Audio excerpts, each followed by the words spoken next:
Welcome back. 2 నెలలు లోకేష్ యువగలం పాదయాత్రను ఆపారు కానీ ప్రజల్లో ఉన్న స్పందనను ఆపలేకపోయారన్నారు మాజీ మంత్రి నక్క ఆనంద్ బాబు.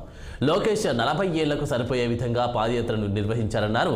రేపు భోగాపురంలో నిర్వహించబోయే యువగలం ముగింపు సభను టీడీపీ శ్రేణులు విజయవంతం చేయాలని పిలుపునిచ్చారు. వచ్చే ఎన్నికల్లో పులివెందుల్లో కూడా టీడీపీ గెలుస్తుందని ఆనంద్ బాబు ధీమా వ్యక్తం చేశారు.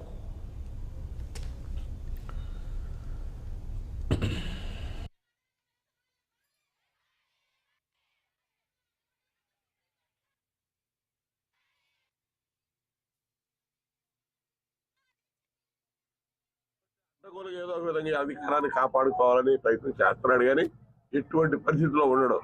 వైనాట్ 175 అంటాడు. వైనాట్ పులివెందులు అని మేము చెబుతున్నాం. పులివెందులు కూడా గెలిచి చూపించాం. మొన్న 3 గ్రాడ్యుయేట్స్ ఎన్నికలు శ్రీకాకుళం నుంచి చిత్తూరు వరకు 108 నియోజకవర్గాలకు ప్రాతినిధ్యం వహించేటటువంటి గ్రాడ్యుయేట్ ఎన్నికల్లో కడపకు సంబంధించి పులివెందులకు సంబంధించినటువంటి మా రాంభూపాల్ రెడ్డి అభ్యర్థి పులివెందుల వాసి పులివెందుల్లో కూడా మెజార్టీ తెచ్చుకొని గెలిచాడు.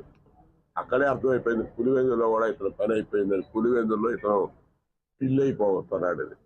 కాబట్టి ఈ చూసి నిన్నటిదాకా అక్రమ కేసులు, దౌర్జన్యాలు, రకరకాల ఇబ్బందులు, చిన్న స్థాయి కార్యకర్తల నుంచి చంద్రబాబు నాయుడు గారి దాకా అనేక రకాల హింసలు పెట్టారు.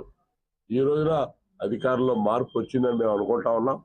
ఇంకా ఎవడన్నా అటువంటి మార్పు రాని అధికారులు ఎవడన్నా ఉంటే బుద్ధి తెచ్చుకొని ఇప్పుడు కన్నా మారండి. కాబట్టి అడ్డగోలుగా ఏదో ఒక విధంగా అధికారాన్ని కాపాడుకోవాలని ప్రయత్నం చేస్తున్నాడు కానీ ఎటువంటి పరిస్థితిలో ఉండడం. వైనాట్ 175